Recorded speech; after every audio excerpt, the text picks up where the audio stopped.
La Sociedad Española de Radiodifusión presenta... Ser... ¡Viva la radio! Podcast. Siempre. Las 7 de hoy por hoy. Ser Podcast.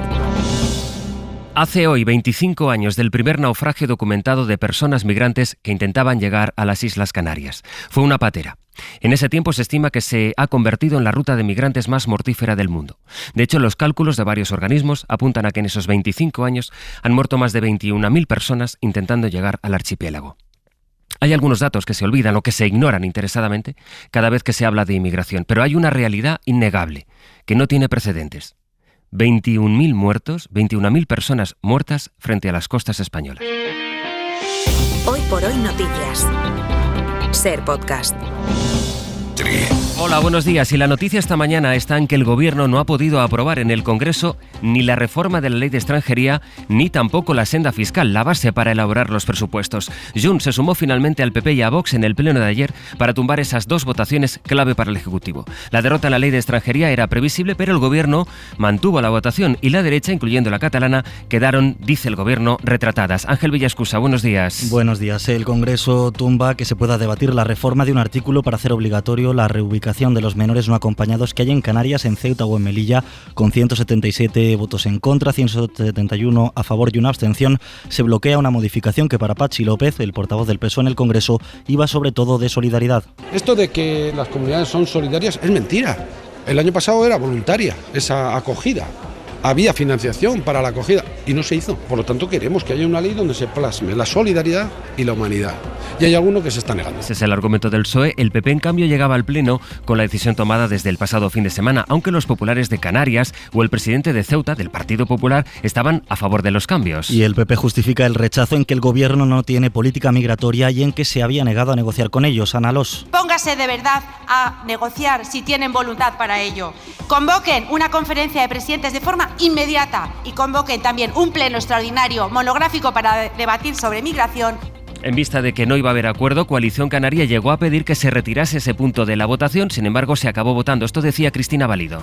Esta tarde, esta noche, mañana, los atenderemos, los salvaremos, los ayudaremos, aunque no tengamos el dinero. Tienen ustedes relatos y discursos de sobra para desgastarse, para crujirse unos a otros. No usen a los menores para esto. Junts se suma al PP y a Vox, decíamos, y aseguraba su portavoz Míriam Nogueras, porque el Gobierno busca... d'aquesta solidaritat del poble de Catalunya. Abusar de la solidaridad del pueblo catalán y que ellos se oponen a saturar Cataluña. El Gobierno contaba con los votos de Junts para esta reforma, pero sí al menos con que sus 7 diputados pudieran respaldar la senda de déficit. Ya decimos que es el paso clave para aprobar los presupuestos generales de 2025. De hecho, cuando le preguntaban por la posición de los independentistas catalanes, la ministra de Hacienda, María Jesús Montero, culpaba sobre todo al PP por haber ido en contra del interés de las propias comunidades donde gobierna y asumía que van a tener que seguir dialogando. Sinceramente no sabíamos en ese sentido qué es lo que finalmente Junts iba a apoyar, pero evidentemente quienes más se benefician son las comunidades que en su gran mayoría se gobiernan por el Partido Popular. Tendremos que seguir dialogando, que volveremos a traer y que por tanto seguiremos trabajando para lo que los ciudadanos hace un año nos pusieron, por el progreso, por el bienestar, por el desarrollo de este país. El argumento que da Junts en público es que lo que pide Hacienda es que se comprometa con la ejecución presupuestaria para Cataluña. Es decir, que lo que se presupuesta se cumpla. Josep María Cruzet desde la tribuna decía... Así que no, pueden contar con otros, pero con esta realidad no pueden contar con nosotros. O entienden que no puede ser o tendrán que buscarse a otros socios, decía Cruzet. El Gobierno todavía puede presentar una nueva senda del déficit. Más allá de este acuerdo que vimos ayer, esta pinza entre PP y Junts en el Congreso, Gabriel Rufián de Esquerra la ve, por cierto, como un preludio de lo que puede ocurrir dentro de unos meses. Creo que estamos más cerca que ayer de una moción de censura de Feijóo, votada por Junts, pero que al final acabará pasando y desgraciadamente tanto en España como en Cataluña pues no pasará absolutamente nada. La realidad es que este revés que Junts propinó ayer a la estabilidad del Ejecutivo se produce en medio de las negociaciones entre el PSOE y Esquerra para una posible investidura de Salvador Illa. Esta mañana el presidente del Gobierno, Pedro Sánchez, se va a reunir en Barcelona con Pere Aragonès, el presidente de la Generalitat en funciones. Van a firmar el traspaso de competencias en el ingreso mínimo vital después de haber acordado el de Rodalies, los trenes de cercanías catalanes, y de discutir el sistema de financiación para Cataluña. Es un encuentro de alto nivel que llega en esa semana clave de la negociación para investir a Illa, o por lo menos para estudiar qué opciones hay, porque Esquerra quiere consultar antes la postura a su militancia. Barcelona, Sergi López, buen día. Hola, buen día. El PSOE quiere cumplir los trámites que le quedaban pendientes a cambio de la investidura de Pedro Sánchez e incluso otros compromisos previos para allanar el camino de Salvador Illa hacia la Generalitat, porque esta semana se acaba el plazo que le dio Esquerra a los socialistas para llegar a un principio de acuerdo que los republicanos quieren consultar con sus bases antes de dar el sí definitivo. Por eso Pedro Sánchez se reunirá hoy con Pere Aragonès, aunque la portavoz de la Generalitat, Patricia Plaja, avisa. El presidente Aragonès no negocia investiduras de futuros o posibles presidentes de la Generalitat de Cataluña. Hoy, según el Govern, se van a seguir cerrando carpetas de temas que ya estaban pactados, que los republicanos aseguran que son necesarias, pero no suficientes para cerrar un preacuerdo de investidura para el que siguen reclamando una financiación singular para Cataluña. De la madrugada ya saben que estamos pendientes del naufragio en las Malvinas. 2 españoles han muerto y otros 2 siguen desaparecidos frente a las costas de esas islas después del naufragio del pesquero en el que trabajaban. Hay en total 5 desaparecidos y 8 muertos, otros 6 españoles que han sido rescatados ya con vida junto a otros 8 tripulantes. Un barco vigués ha colaborado en el rescate y sigue en la zona. Anoche estuvo en Hora 25 Javier Touza, presidente de la Cooperativa de Armadores de Vigo. Seguimos teniendo esperanzas de poder recuperar más supervivientes. Vamos a seguir en la zona rastreando, buscando debajo de las piedras. Miércoles 24 de julio. Que el Congreso haya tumbado la senda de déficit, el objetivo de estabilidad presupuestaria, frena o por lo menos retrasa la tramitación presupuestaria. Que decaiga el techo de gasto tiene una consecuencia millonaria. Va a haber 6.000 millones menos para gasto en sanidad o educación o servicios públicos. Pero sobre todo es un golpe, más allá del golpe político que encaja el gobierno. Es un golpe, decía, para los presupuestos autonómicos y también tiene consecuencias económicas concretas para Cataluña. Javier Ruiz. Sí, el voto en contra de Junts per Catalunya le cuesta a Cataluña 1.543 millones de euros, según los cálculos de Hacienda. Cataluña es solo la segunda que más pierde. Los fondos que el Estado había previsto perjudican a Madrid primero, que pierde 1.583, después a Cataluña, 1.543, y a continuación a Andalucía, que va a dejar de percibir 1.090 millones. En total, las autonomías pierden 7.500 millones extras que iban a disfrutar con la nueva senda de déficit, más holgada, que les iba a permitir gastar más. Pero es que además decae el llamado techo de gasto, es decir, el límite máximo que el Estado puede gastar, y ese techo iba a subir un 3,2%, lo que significaba 6.138 millones más para sanidad, para educación, para dependencia, que ahora decaen. Así que, más allá de la debilidad política del gobierno, que no consigue sentar las bases de su presupuesto, el no del Congreso ayer es un roto descomunal a ciudadanos y autonomías. Eso sobre el gasto.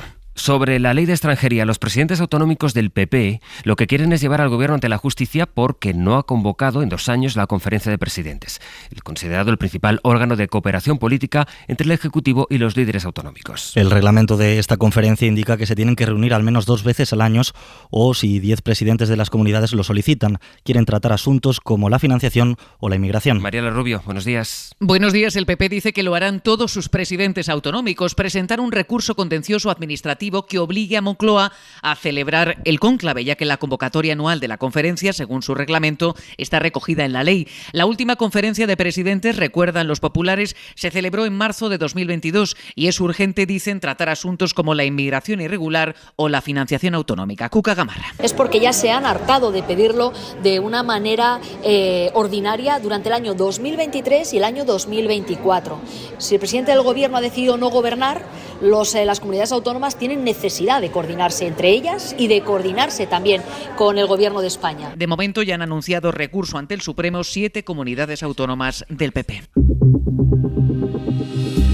Sobre inmigración es el dato que les contábamos para empezar las 7, una mañana como la de hoy, pero en 1999 naufragó la primera patera en las costas canarias. Una embarcación precaria que viajaba desde las costas saharauis a Fuerteventura, pero que acabó encallada en el sur de la isla. Murieron 9 personas, las primeras 9 de muchas de las que haya constancia. Hasta 21.000 se calculan. Nuestro compañero Nicolás Castellano ha hablado con uno de los primeros supervivientes de aquellos primeros años, que sigue produciéndose en nuestras costas un cuarto de siglo después. 11 años después de la primera tragedia documentada en la ruta marítima hacia España, que fue en la playa de los Lances, en Cádiz, cuando murieron el primer grupo de marroquíes, otros 9 fallecían en la playa de la Señora, en Fuerteventura, el 24 de julio de 1999, a solo unos metros de la orilla, cuando su patera chocaba contra unas rocas.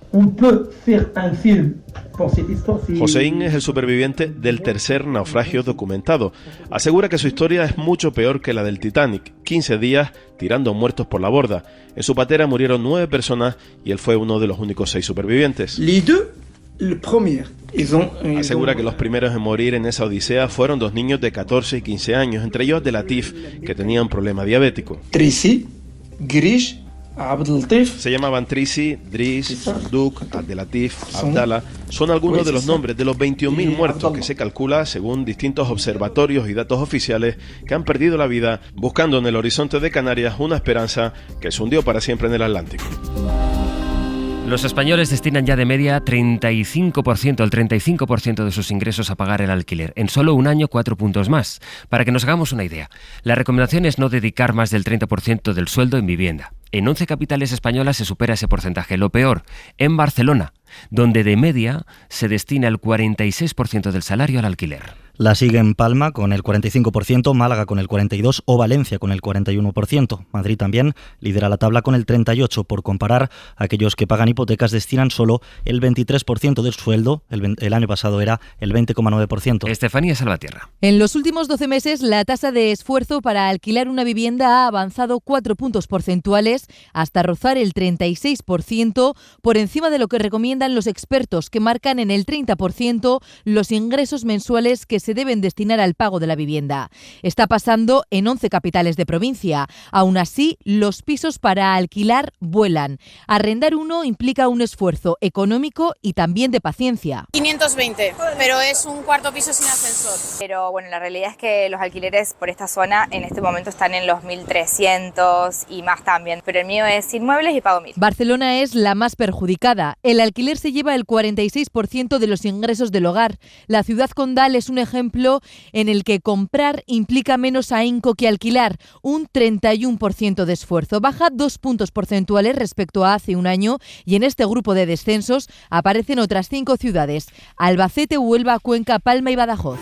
Ha llegado el momento de saludar en Galicia a Ainhoa Pestegui, bon día. ¿Qué tal? Bon día. Y en la Comunidad Valenciana, en Valencia, Ana Talens, bon día, Ana. Bon día. Vamos a empezar con algunas de las historias que son también noticia, aunque no sean de portada. Pero miren, por ejemplo, hay una jugadora de baloncesto de Santiago que ha asombrado a Ainhoa a todo el mundo porque ha anotado 37 triples consecutivos. Así seguiditos. Bueno, se llama Blanca Millán, ha jugado en la Liga Universitaria Estadounidense, en Maine, también en el Spa Gran Canaria, en Lugo. Bueno, este año ha fichado por el Baxi Ferrol y le están esperando con los brazos abiertos. Te cuento. El caso es que está de entrenamiento este verano en ese centro especial que tienen José Manuel Calderón y Berni Rodríguez en Málaga. Su entrenador le dijo: ¿cuántos triples seguidos metes? Ella dijo: pues 3 o 4. Oye, en 4 días ha logrado encestar seguidos 37. Lo ha grabado en un vídeo de esos acelerados, claro, porque aún lleva un rato meter 37 canastas de 3, y no deja de recibir elogios. Quiere llegar a los 40 o 45, que dicen ella que es lo que hacen los de la NBA. Pero bueno, que es 1 minuto, 27 segundos, acelerados, claro, que yo recomiendo que vea a todo el mundo. ¡Qué barbaridad! 37 triples. Bueno, primero fueron los cocodrilos de plástico, Ana, y ahora son los halcones de mentira los que tienen que ahuyentar a los pájaros de la huerta de Valencia. Sí, hace unos meses os conté que en los campos de arroz de la Albufera los agricultores habían soltado cocodrilos de plástico para ahuyentar a las aves que se comían las semillas. Pues ahora, en áreas agrícolas de Borbotó, Carpesa, Poblenou y Castellar, en Valencia, también han recurrido a un nuevo tipo de espantapájaros: cometas con forma de halcón u otras aves de presa, para ahuyentar a las palomas, a las cotorras, a los estorninos y a las tórtolas que hacen estragos en las cosechas. En algunos casos afectan al 30%. Los productores informan de que grandes bandadas de pájaros descienden sobre los campos de hortalizas. Especialmente se ceban en las lechugas, el napicol, las alcachofas, la chufa y la patata. Esta solución es buena, lo único que hay que hacer es mover la cometa, porque si no los pájaros se acostumbran a ella. Porque al final ven la trampa los animales. No son tontos, ¿no? Son pájaros, pero tontos no son. Oye, hablando de animales, yo creo que en este caso de verdad, Ainhoa, un buen susto que dio un un tiburón en una playa de A Coruña. Sí, bueno, tú cuando en una playa aquí en Galicia te metes en el agua te llevas susto sí o sí, porque está bastante fría y tú que eres del Mediterráneo notarías todavía más el contraste. Pero bueno, estos se llevaron un doble susto porque apareció por allí pues un tiburón con todos sus componentes, su aleta, su morro así lo un que poco viene para siendo arriba. Un tiburón, vamos. Exactamente. Bueno, habrá muchos tipos de esta especie, pero este se veía bien visible que era un tiburón. Bueno, la gente salió pitando del agua, se quedó en la orilla, eso sí, mirando, y así como vino, se fue tranquilamente, pero bueno, que como eran unas aguas tan cristalinas, las de la playa de Porto de Bares en Mañón, pues todos pudieron verlo rapidito. No fue como lo de Spielberg, que las aguas eran un poco más turbias y no se veía, no, aquí no a la hubo cámara legua lenta. se veía. Bueno, y en el municipio de Titaguas se va a celebrar una de las noches más bonitas del año, Ana. Sí, Titaguas es un pequeño municipio del interior de la Comunidad Valenciana, de unos 500 habitantes, y el sábado por la noche, el día 27, celebra la noche más bonita del año, la Noche de las Velas. Se van a colocar 15.000 velas por las calles del municipio. La iluminación pública se apaga y es sustituida por la suave y cálida luz de las velas colocadas en las calles, ventanas y balcones. Qué romántico, oye. Sí, sí, muy bonito. Talents, Ainhoa, hasta luego. Hasta luego. Chao, chao. La escritora Gemma Ruiz ha homenajeado a las amas de casa de la transición en la novela Nuestras Madres, que es la recomendación de hoy de Pepa Blanes. Nuestras Madres es una de esas novelas que se lee con una facilidad pasmosa. Su autora, Gemma Ruiz, junta varios relatos que se unen entre sí por un vínculo clave, la amistad. Todas sus protagonistas son mujeres, madres, que tienen entre 40 y 60 años y que se mueven en un mundo donde el feminismo ha llegado, pero que fueron educadas en otro bien distinto. La maternidad, la sociedad te la deja ejercer a veces de las maneras más crueles, ¿no? O sea, no es algo que sea escogido o la manera de practicarla o de poderla desplegar según cómo eres, no, es según qué contexto tienes. Y a veces, pues bueno, hay contextos de renuncia, de amargura. Es un libro de ficción, pero consigue algo que solo las buenas novelas logran: hacer un retrato sociológico e histórico de la vida familiar y de las mujeres de una generación. O sea, esta red de mujeres, cuando estamos en una ciudad atomizadas, todas individualizadas, todas separadas, pues no lo tenemos. Pero luego todas sabemos que como es vital de necesidad, pues encontramos los momentos para reactivar esta red. Lo hace la autora contando el maltrato, la violencia, la soledad, la precariedad y la inmigración. Las mujeres de Nuestras Madres están en el mercado, en el metro o en el parque, cuidan de nuestros mayores o nos sirven el café. Son ellas, pero también somos nosotras. Para no perderte ningún episodio, síguenos en la aplicación o la web de la SER, Podium Podcast o tu plataforma de audio favorita.